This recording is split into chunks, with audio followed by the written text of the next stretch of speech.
99 12 00 Freedom. Allô? Oui, bonjour, c'est Anne-Laure de SOS Animaux. Bonjour Anne-Laure. Bonjour Bobby. Je vous appelle, rien à voir avec l'actualité du jour.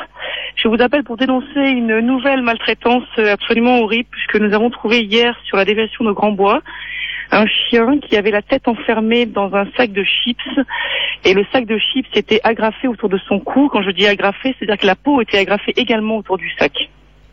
Oui, alors Anne-Laure, SOS Animaux, hein, c'est ça? Oui, bien sûr. Oui. Alors j'ai vu, c'est Jean-Pierre Lafitte qui nous a envoyé la photo de cet animal. Absolument, Jean-Pierre Lafitte qui est le président de SOS Animaux, c'est lui qui a vu le chien et qui a pu le photographier sur la déviation de Grand-Bois. Et justement, en regardant cette photo incroyable, en regardant cette photo, je me suis dit, mais si ça se trouve, alors arrêtez-moi si je me trompe, hein, mais j'ai compris ensuite quand vous parlez d'agrafe.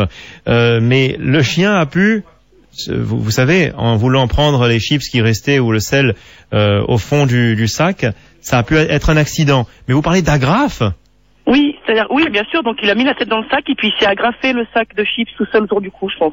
Ah bah voilà, non, mais avec les agrafes, c'est autre chose. Ouh là là. Non, il a le sac de chips qui est agrafé autour de son cou, et quand je vous dis agrafé, il a la peau qui est agrafée avec le sac. Oui. Donc c'est un acte de maltraitance volontaire, cruel. Voilà, donc j'appelle pour dénoncer cet acte, pour dire qu'une plainte a été déposée au commissariat de Saint-Pierre. Donc on fait un appel à témoins pour toute personne qui pourrait avoir entendu parler de cette histoire. J'imagine que la personne qui a fait ça a peut-être pu s'en vanter.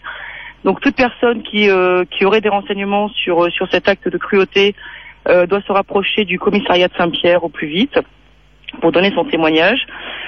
Voilà, parce que il faut que ça s'arrête, quoi. On peut pas laisser des choses comme ça. Ça veut dire que la personne a enfermé la tête du chien dans un sac de chips et lui a agrafé le sac de chips sur le cou. C'est aussi simple que ça. Oui. C'est absolument monstrueux.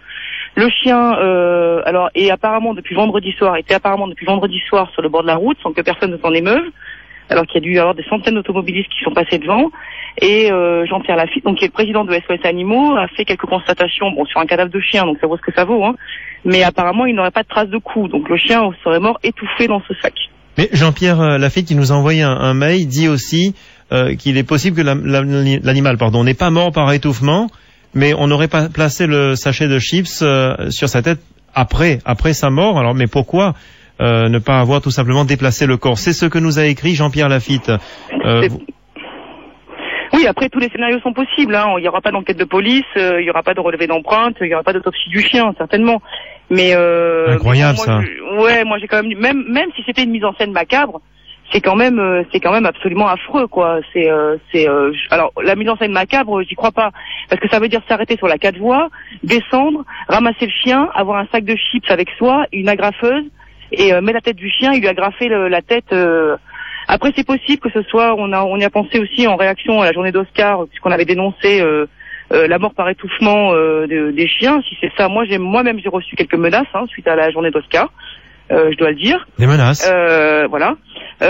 Donc si c'est même une réaction à la journée d'Oscar, ok, mais la mise en scène est macabre. Vraisemblablement, le chien serait mort étouffé dans le sac de chips. Les photos sont monstrueuses, hein. Ouais.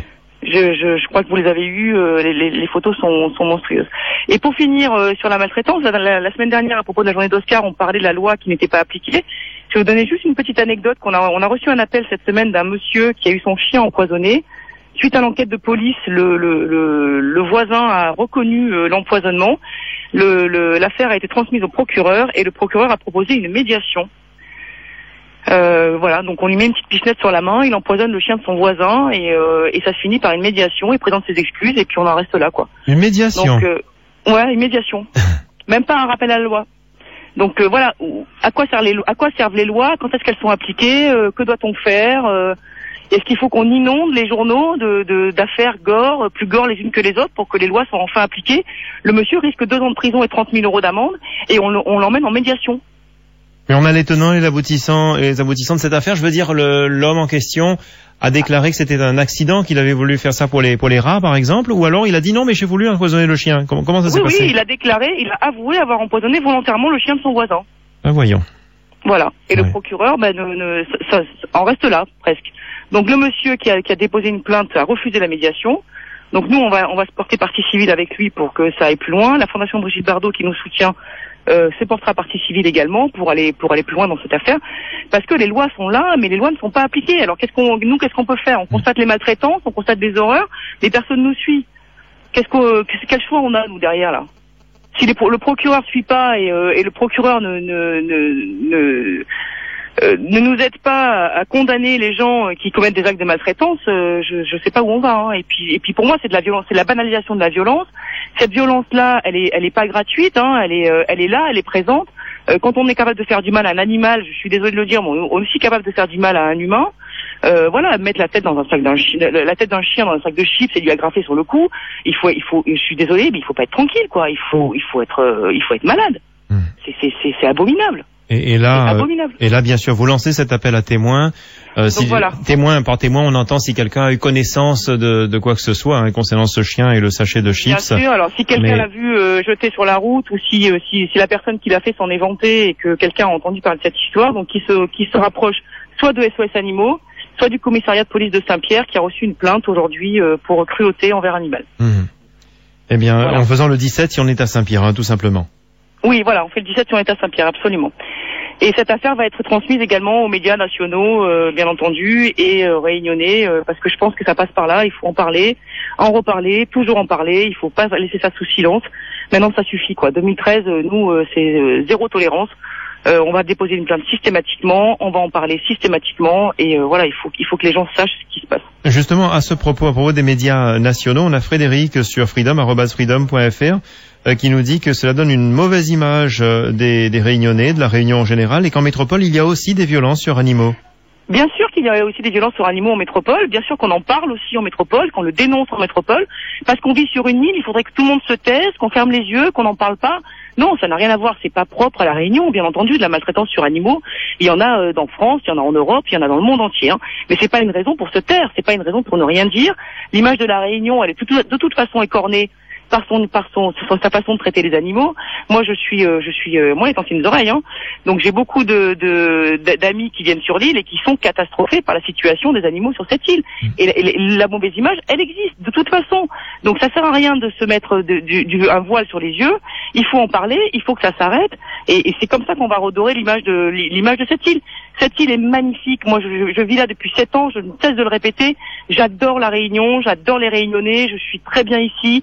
J'ai moi-même de la famille. J'ai un demi-frère et une demi-sœur qui sont auréoles. Leur maman est créole. Leur maman est réunionnaise. J'aime cette île. Mais je pense c'est à tous les Réunionnais d'agir aujourd'hui. On peut pas être seul.